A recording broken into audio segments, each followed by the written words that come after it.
Hello and welcome to another exciting edition of your favorite program, Health Affair on AIT. On the program, we'll focus on critical public health challenges, issues of women and children with a view to finding lasting solutions. My name is Oshomowa Daniels. Today, we shall continue with our discussion on oral health care with a focus on bad breath, also known as mouth odor or halitosis.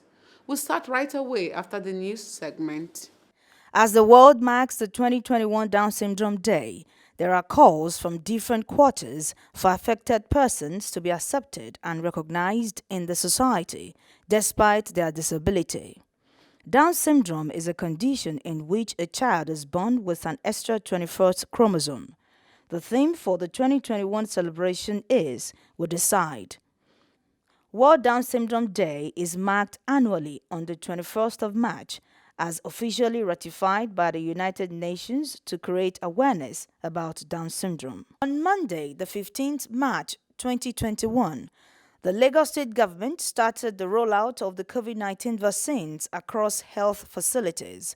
To encourage residents to go for the vaccination, the Commissioner for Health, Professor Akin Abayomi, the governor, and other heads of parastatals decided to lead by example and got vaccinated earlier.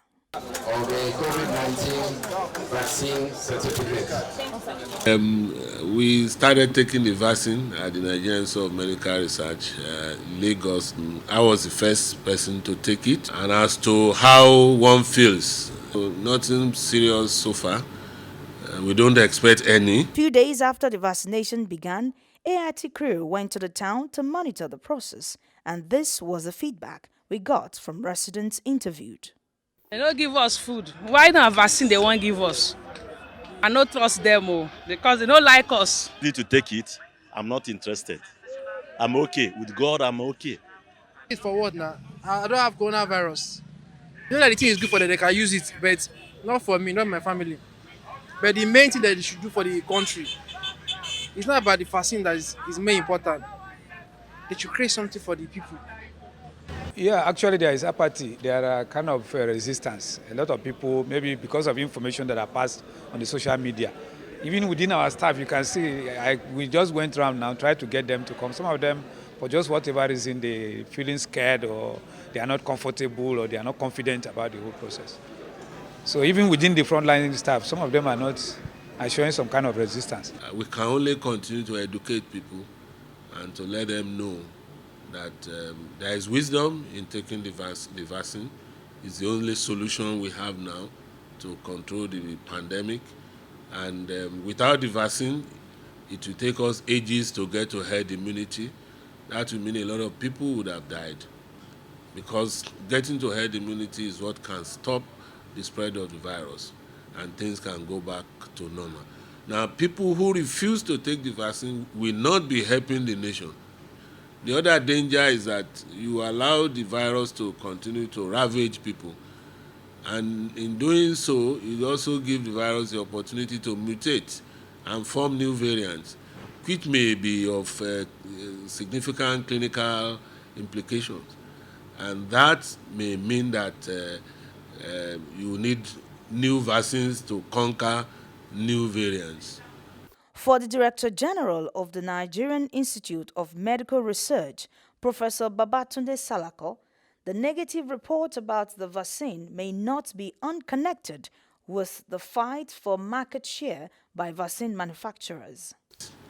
And we are generally looking at vaccination, but vaccine developers are generally looking at money and what gains they are going to make.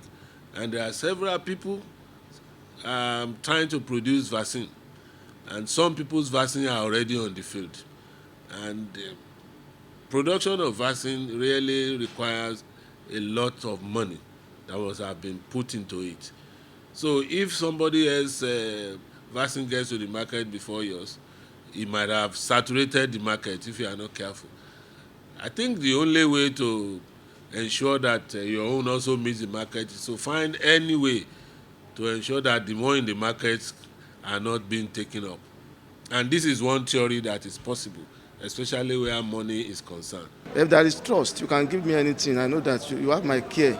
You have my welfare in your heart. That we go ahead and obey. I think government needs to build trust, first of all. Since the arrival of the vaccines to Nigeria, about 10,000 people have been reported vaccinated with no serious issue or adverse effect recorded.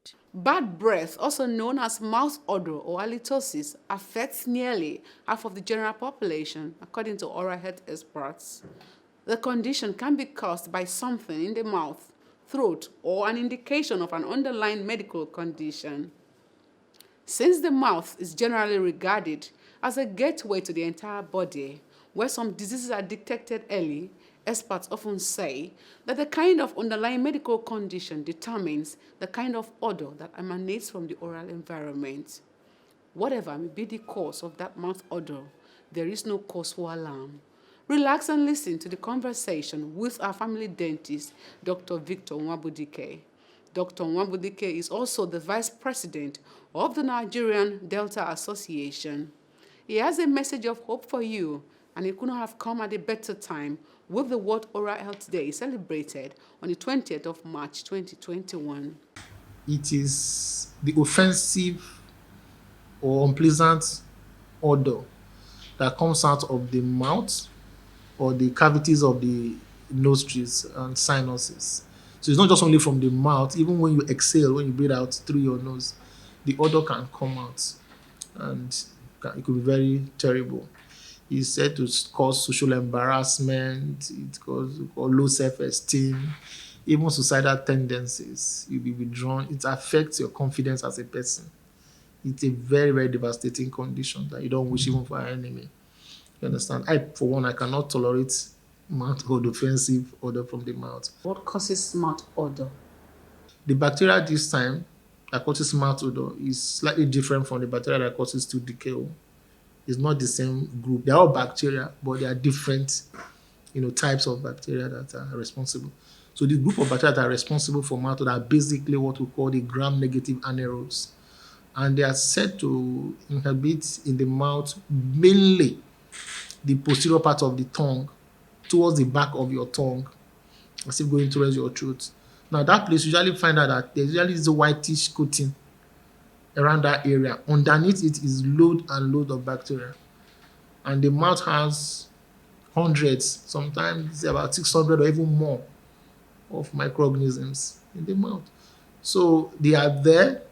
And what happens is that they feed more on salivary proteins, dead epithelial cells, and food debris.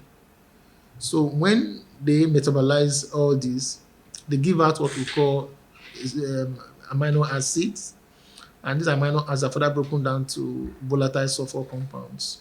So it's those volatile sulfur compounds that are responsible for that offensive smell that you perceive in your mouth. So apart from the posterior part of the tongue where you have this, around your gingival crevices and sulcus, you also find this microorganism, but about 80% or more of odor-causing bacteria are found in the posterior parts of the tongue. So tongue is very, very important in managing mouth odor. Very, very important.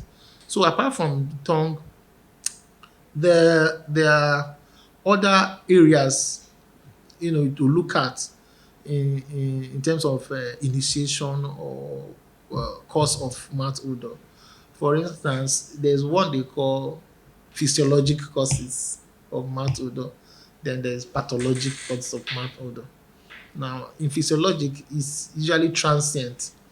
Maybe when you eat something that has odor or odoriferous food substances like garlic, onion, take alcohol, ginger, all these are things that you just take. Naturally, you have offensive smell. Those ones are said to be very transient. Or if you sleep, you have to observe your siesta, you wake up. Because the saliva is stagnated in your mouth, there is high bacterial activity when the mouth is at rest. So you feel that smell. Then when you wake up in the morning after sleep, those ones are transient and they are called physiologic. You understand? Halitosis. But the pathologic ones really are the ones that result from when there is a pathology, either locally in your mouth, oral environment, or in your system. For For instance, if you look at the local cause, if you have a cavity in your mouth, for instance, that's tooth decay, usually it's a hollow, it's a cavitation, like a space. So when you eat and try to chew, food particles are lodged into those cavities. And when they are left there without being removed, after some time, it gets decayed or broken down to give that offensive smell. So when you have such even improperly maintained prosthesis like dentures, if you don't clean them very well, you can have mouth odor. If you have gum disease that is inflamed gum with all sorts of retention, can cause it. If you extract a tooth and the socket does not heal properly and is infected, the clot is infected, you can have mouth odor. If you have operculum, what we call operculum, like a soft tissue covering of the last molar, it's very common, call it pericoronitis. If you have it covering part of the tooth, it forms a trap for food particles, can cause mouth odor. So pathology can be local in the mouth or it can be systemic. So can we become mouth odor? Is it curable? Well, it's curable, really. It is. Now that we already know, all you need to do is to take proper history. There is no problem, especially health challenge, that is insurmountable. There is science as a solution to everything. So all I need to do is to encourage them to seek help from the right sources. They should not rely on what their neighbors say, what my friend says, or what this one says. No. And they should not rely on self-help, because these ones will not help or take them anywhere. They should listen to the professionals. They should go to the hospital or any dental facility nearby. Preferably, we encourage people to go to the public dental facilities because of personnel and infrastructure, really. So when you see the professionals, they will evaluate you properly. Thorough evaluation. There are even investigations that can be carried out. We didn't discuss all that. There are investigations that you can carry out to know if your exhaled air or the air that comes out of your mouth has that component of those volatile sulfur compounds. The degree can be measured. You understand? There are also other tests too that can be. There's what we call gas chromatography. There are definitive scientific ways of identifying what type of halitosis the patient has, and the right kind of treatment can then be adopted. So it is not a hopeless situation, really. There are things that can effectively be managed and patients will come out well. But that is the first line of proper management. You have to take proper history. You know which category this person belongs. Now, there's another aspect of mouth odor or halitosis that is called delusional halitosis. Though. That one has this psychogenic component, where some persons, they will come to you, they tell you that they have mouth odor. Oga, I get mouth odor. You say, how you take no? You say, I get mouth odor. And you see the person on the chair, you look into the mouth, very clean. Such persons, they brush several times in a day. And you check, there's nothing, and they still insist that they have mouth odor. Such patients have what we call either pseudo-halitosis or psychogenic halitosis. You understand? Psychogenic can also be referred to as delusional. The difference is that for pseudo-halitosis, the patient feels they have it. But if you check objectively and subjectively, you will not see any evidence of mouth odor. You can even put your nose close to the patient's mouth. You will not feel anything. You understand? But when you also check, there's this absence of any underlying psychosis or psychogenic condition in that patient. Those ones, we call them pseudo-halitosis, like false kind of halitosis. But for the psychogenic type, which is delusional, apart from checking and not finding anything that is either subjective or objective cause of mouth odor, there is usually evidence of some level of either psychosis or some depression or anxiety. There's some psychogenic conditions in such a patient. So what we do for such people, we refer them to the psychiatric to manage, we co-manage. And then for the other ones, When you rule out when you identify the cause, you can easily check it. For instance, you have defective filling in the patient's mouth, you correct it. If there's a cavity that harbors the food particles in the patient's mouth, you remove. If there's an operculum that is forming a food trap in the patient's mouth that will cause decay, you do operculectomy or take care of the entire tooth. So whatever it is, an ulceration, whatever it is that is local in the patient's mouth that is predisposing the patient to developing mouth odor, you correct. By the time you do that, you've taken care of it. Like we said, the tongue is the major culprit. You go to the posterior part of the tongue, you use what we call tongue scraper. You encourage your patients to brush their tongue. And then there's also this tongue scraper that you should introduce to your patients. So you use it to clean that area. That way you can reduce mouth odor. Then for the systemic ones, the conditions that the patient might have, you refer them to our medical counterparts to correct. So what can government do to improve access to oral care? It's not as common. Government should encourage the dental profession by ensuring that the oral health policy that was passed some years ago is fully implemented, so that every nook and cranny of this country will have a dental facility. I think we have about 774 local governments, I'm sure. There's nothing wrong in government having a standard dental facility in all the council areas to ensure that people access dental care. And then there's also aspect of dentistry that common among pregnant women. There are diseases that are associated with pregnancy. They that come for antenatal care can also benefit from dental care, even at that local level. So government should invest massively to take deliberate steps to improve oral health awareness. There could also be tax rebates or complete exemption for dental materials, because they are very expensive. A lot of them are imported. So build more dental facilities, create awareness, sponsor programs, partner with the association of professionals in that area so that awareness can be created. A lot of people, even some who have the means to access healthcare, oral care, don't even know what to do. A lot of them are not aware. You see big directors. I've gone to places when I see big people and I look into their mouth, I'm like, this person, money is not your problem. But they don't know what to do. Not many people are aware that they need to even go to the dentist to go and do scaling and polishing, which is washing of the teeth. So a lot of people are just, their problem is ignorance. So government should rev up advocacy. Let those at the helm of affairs, the policymakers, show some interest in dentistry and oral health so that people will be aware, improve infrastructure, check, lack of knowledge, poverty is there.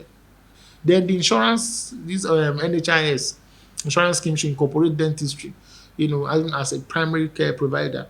That way people can access it, and then it will go a long way in helping people to enjoy better health. So there's nothing like complete, total, perfect health of the body if you don't consider oral health a priority. There are toothpaste, there are different types of toothpaste. A lot of them are in circulation, but we advise Nigerians always go for toothpaste that is endorsed by Nigerian Dental Association. It must be written on it, oftentimes with the logo of the association on it. Those are the ones that have been tested and we can certify fit and not injurious to your oral mucosa or oral environment. So we encourage our people to look out for these ones in the market. So on the final note, what would be your summary, your message, take-home message to Nigerians about their oral health? All hope is not lost. There's nothing God cannot do. I believe that we'll get there. All we just need to pray, let God give us leaders that have passion for health, so that let health be. It is good to build bridges, flyovers, and it's good, but human capital development, the health of a nation, is truly the wealth of the nation. Thank you very much for coming on the show. Next on the show is our nutrition segment, and the focus today is on Titus fish. Mackerel, known in Nigeria as Titus, is a common name applied to a number of different species of pelagic fish, mostly from the family Scombridae. They are found in both temperate and tropical seas, mostly living along the coast or offshore in the oceanic environments. The Atlantic mackerel, also known as Boston mackerel, Norwegian mackerel, or Scottish mackerel, is native to the temperate waters of the Mediterranean Sea, the Black Sea, and the Northern Atlantic Ocean, where it is extremely common and occurs in huge shoals to about 200 meters down the waters. It has an elongated body, steel blue marks with wavy black lines dorsally and silver whites centrally. Its snout is long and pointed. The eyes are large and the teeth are small, sharp, and conical, and it has a velvet-like skin. Mackerel is an important fish both culturally and economically, particularly for communities along the southern coast of Norway where it swims close to shore. Its popularity in these regions has earned it the name the national fish of southern Norway. Mackerel is a highly commercial species because of its meat, which is strong in flavor, high in oil content and omega-3 fatty acids.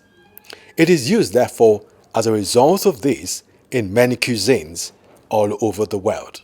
The oily fish has been linked to many health benefits, including a lower risk of heart disease, improved mental ability, protection from cancer, rheumatoid arthritis, and lots more. On Know Your Medical Instruments segment, we shall be telling you about the glucometer and its uses.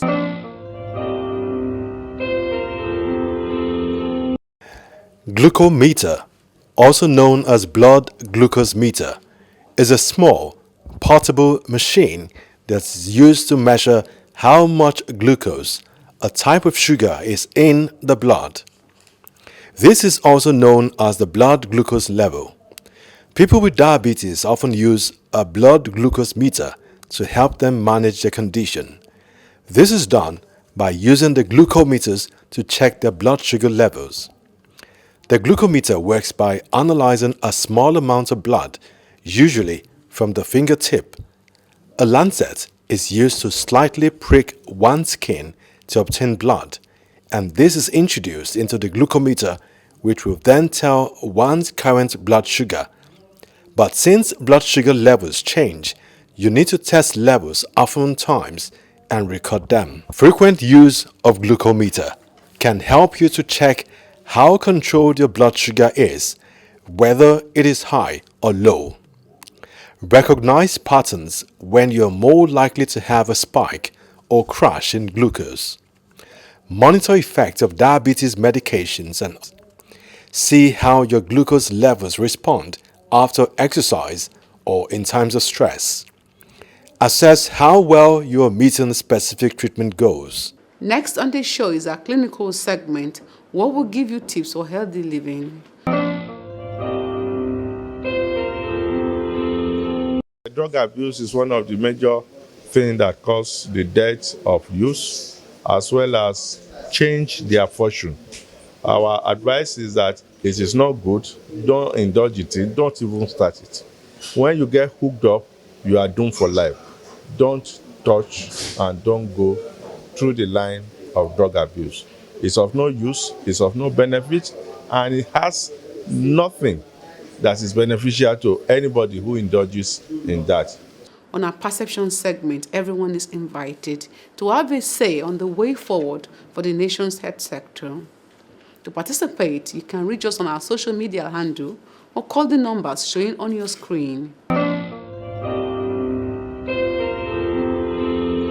Report cases of gender and sexual and gender-based violence. See something, say something, and do something. So when you see a wrong that is done, do something about it. Do not say it does not concern me. It concerns us. We all need to work together for a better society. This is where we wrap up the show today. Please join us next week as we go deeper into oral health issues with a focus on cleft lips and palate. It promises to be very interesting, so don't miss it. My name is Oshomowa Daniels. Always remember that you need to be healthy to achieve those tall dreams of yours. So, Never take your head for granted.